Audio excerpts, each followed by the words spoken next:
Hello guys, എല്ലാവർക്കും നമസ്കാരം. നമ്മളൊക്കെ വീട്ടിൽ ഹാങ്ങിങ് പ്ലാന്റ് വളർത്താൻ ആഗ്രഹിക്കുന്നവരാണല്ലോ. ഇപ്പോൾ മാർക്കറ്റിൽ ധാരാളം ഹാങ്ങിങ് പോട്ടുകളും വിൽപ്പനയ്ക്ക് കിട്ടും. വളരെ സിമ്പിളായിട്ട് നമുക്കൊക്കെ ഉണ്ടാക്കാൻ പറ്റുന്ന ഒരു ഹാങ്ങിങ് പോട്ടും അതുപോലെ തന്നെ അതിൽ ഞാൻ സെറ്റ് ചെയ്ത മണി പ്ലാന്റിൻ്റെയും ഒരു വിശേഷമാണ് നിങ്ങളുമായിട്ടൊന്ന് പങ്കുവയ്ക്കാൻ ആഗ്രഹിക്കുന്നത്. അപ്പോൾ നമുക്കതൊന്ന് കണ്ടാലോ. പറഞ്ഞ സംഭവം ഇതാണ് കേട്ടോ. പ്ലാസ്റ്റിക്കിൻ്റെ മിഠായി കുപ്പി ഉണ്ടല്ലോ, ഇങ്ങനെ കട്ട് ചെയ്തെടുത്തതിന് ശേഷം അതിനകത്ത് കോക്കോപ്പിറ്റും മണ്ണും ഒക്കെ നിറച്ചതിന് ശേഷം മണി പ്ലാന്റ് സെറ്റ് ചെയ്തതാണിത്. ഒരു 1.5 മാസം മുമ്പ് ഞാൻ ചെയ്തതാണ് കേട്ടോ. അതിന് ശേഷം അതിൽ നമുക്ക് ഇഷ്ടംപോലെ ഡിസൈനൊക്കെ കൊടുത്ത് സെറ്റ് ചെയ്തതാണ്. ഇനി നമുക്കിതിലൊരു കയറിട്ട് 4 ഭാഗത്തും കയറിട്ടതിന് ശേഷം നമുക്കിത് വീടിന് എവിടെയാണോ വീടിന് മുൻവശത്ത് ഹാങ് ചെയ്ത് വെച്ചാൽ വളരെ ഭംഗിയുണ്ടാവും. അപ്പോൾ അതിന് ഞാനിതാ ഇവിടെ ഹോൾ ഇട്ട് കൊടുത്തിട്ടുണ്ട്. 4 ഭാഗത്തും ഓരോ ഹോൾ ഇട്ട് കൊടുത്തിട്ടുണ്ട്, കാണുന്ന ഹോള്.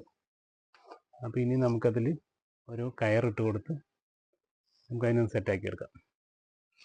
അപ്പോൾ ഞാനതിൽ കെട്ടാൻ വേണ്ടിയിട്ട് കോട്ടൻ്റെ 4 പീസ് കയറ് കട്ട് ചെയ്തെടുത്ത് കൊടുത്തിട്ടുണ്ട്. ഇനി നമുക്കതൊന്ന് അതിലൂടെ ഇട്ട് കെട്ടിയെടുക്കാം. അപ്പോൾ നമ്മൾ കട്ട് ചെയ്ത കോട്ടൺ നൂല് കൊണ്ട് ഇതാ ആ ഹോളിലൂടെ ഇങ്ങനെ ഇട്ട് ഇതിങ്ങനെ കെട്ടിയെടുത്തിട്ടുണ്ട്. അങ്ങനെ 4 വശത്തും ഈ ഇതിൻ്റെ കുപ്പിയുടെ 4 വശത്തും നമ്മൾ കെട്ടി ഇതാ ഒരു അടിപൊളി ഹാങ്ങിങ് പോട്ടും അതിൽ മണി പ്ലാന്റും സെറ്റ് ചെയ്തെടുത്തിട്ടുണ്ട്.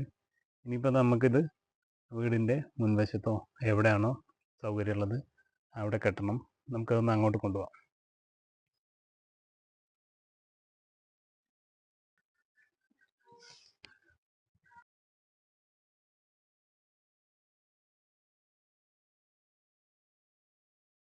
ഇതുപോലെ ഉപയോഗം കഴിഞ്ഞ പ്ലാസ്റ്റിക്കിൻ്റെ കുപ്പികളോ മറ്റോ ഒക്കെ ഉണ്ടെങ്കിൽ കുറച്ച് നേരം മെനക്കെട്ടാൽ നമുക്ക് ഇതുപോലെ ഹാങ്ങിങ് പോട്ടും അതിനകത്ത് മണി പ്ലാന്റോ അതുപോലുള്ള മറ്റ് ചെടികളൊക്കെ സെറ്റ് ചെയ്ത് വളരെ ഭംഗിയാക്കാൻ പറ്റും.